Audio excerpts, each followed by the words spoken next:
The daily Republic से मैं प्रांजल शर्मा इस समय मौजूद है वाराणसी स्थित सारनाथ में, जहाँ पे तथागत गौतम बुद्ध ने 5 शिष्यों को उपदेश दिया था।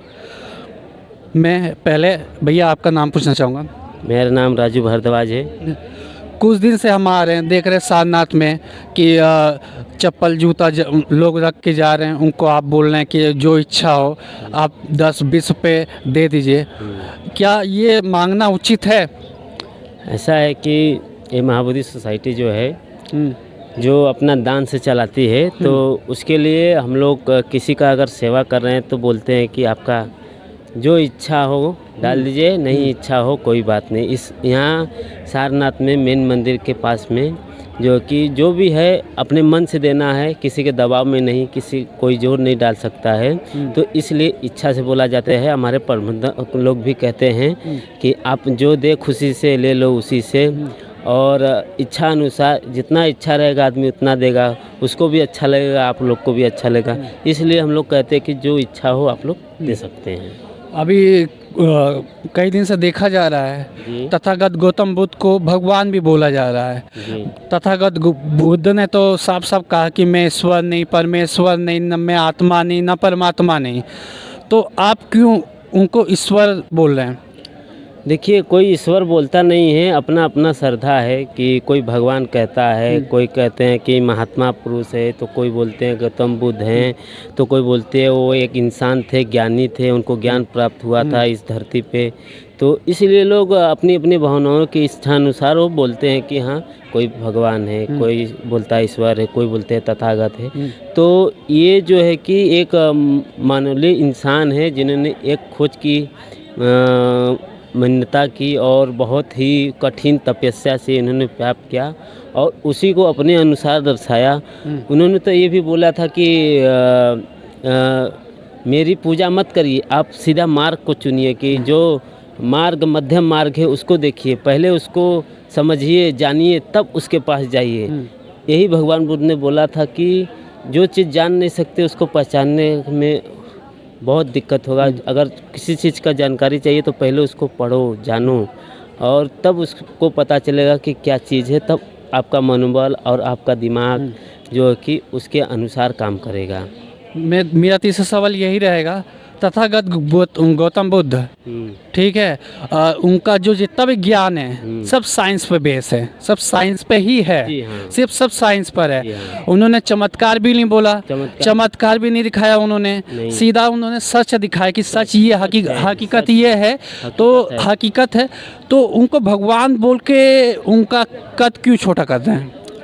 देखिए, भगवान बुद्ध जो कि पूरे वर्ल्ड में फैले हुए हैं, इतना वर्ल्ड में कि कोई देवी देवता नहीं है, तो उनको भगवान का मतलब भगवान के अनुसार उनको दर्जा दिया गया है। क्योंकि जो भी किए हैं वो धरती पे ही किए हैं, कोई आसमान में कोई देखा नहीं है। जो भी किए हैं धरती पे ही किए हैं, और उनके कल्पना द्वारा जो अनुयायी है वो बना करके दिखा रहे हैं कि ऐसा पहले सिद्धार्थ गौतम बुद्ध के समय में था। तो इसलिए लोग ऐसे लोग मूर्ति बैठाते हैं, उनकी पूजा पाठ करते हैं। कोई भगवान का दर्जा मतलब जिसको जो समझ में आता है, तो उनके पीछे अगर रिसर्च करता है तो उनको पता चलता है कि हाँ सच्चाई है इसके अंदर। मेरा चौथा सवाल यही रहेगा कि तथागत गौतम बुद्ध ने मूर्ति तो बनाने के लिए नहीं बोली थी, इंसान ने मूर्ति भी बनाई, अब उनकी पूजा भी कर रहे हैं, क्या ये सही है?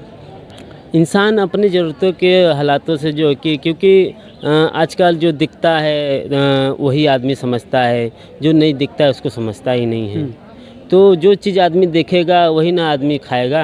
अब बिना खाए आपका आंख बंद करके अगर कुछ खिला दिया जाए तो आप खाएंगे? नहीं खाएंगे। तो आप जब तक आंख से देखेंगे नहीं तब तक खाएंगे नहीं। और इसीलिए स्टैचू और भगवान बुद्ध की प्रतिमा बैठाई जाती है कि लोग आएँ, इनको जानें, इनकी मूर्त देखें, क्योंकि सर्वश्रेष्ठ इनकी जो प्रतिमा है और इनके हाथ में कुछ नहीं है, जो भी है हाथ में ज्ञान है। हर एक मोड़ में इनका एक मतलब एक देशना है कि मतलब इससे ऐसे ध्यान होता है, इससे ऐसे लोग उपदेश देते हैं। तो इस तरह उनका जो है कि ये निर्णय मतलब नेचुरल है, तो उनको समझने में आदमी को बहुत ही कम वक्त लगता है, क्योंकि उनके फेस देखने से ही आदमी को शांति प्रदान होती है। इसमें कोई भेदभाव नहीं है कि हम दूसरे देश से तो हम दूसरे प्रजाति के, तो ऐसा कुछ नहीं। उन्होंने बोला था मानो मानो एक समान, यही बोध की पहचान। मैं अभी आपने बोला कि प्रजाति प्रजाति तो जानवर में होती है, जाति तो जानवरों में होती है, इंसानों में कहाँ होती है?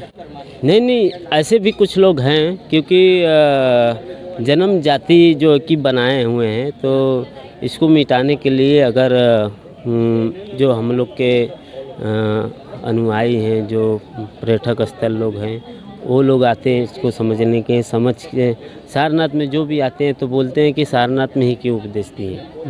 तो सारनाथ में इसलिए उपदेश दिए कि क्योंकि उनके साथी लोग छोड़ के चले आए थे। जब उनको ज्ञान का उदय हुआ तो उन्होंने देखा कि हमारे साथ जो थे पहले, उनको पहले बात खबर पहुंचानी होगी। तो उन्होंने जो कि सारनाथ में जब आए तो इन्होंने अपने जो 5 साथी थे उनको पाया, तो उनको ये देशना दिया, तो वो लोग देश विदेश जाके प्रचार किए।